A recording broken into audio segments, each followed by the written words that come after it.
takže minulý týždeň sme riešili problém s mojim diárom, ale nakoniec som ho vyriešila teda veľmi elegantne, a to tým, že som si teda objednala tento krásny diár v A6-kovej veľkosti od Judith Atelier. Už som vám ho tu zdieľala, ale dávam ho tu opäť, no a teda je tu. To je teda pevná väzba, je naozaj veľmi, veľmi krásne spracovaný. Má presne také rozloženie, aké by som chcela. Dokonca tu má aj také kolónky na denné rituály. Čiže tým pádom si tam krásne môžete odškrkávať, ja neviem, cvičenie, raňajky a podobné veci.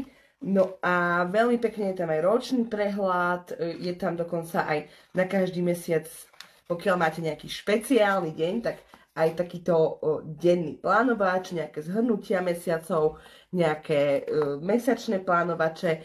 No a ešte k tomu boli aj takéto krásne nálepky. Oneskorený mikulášsky darček mi prišiel.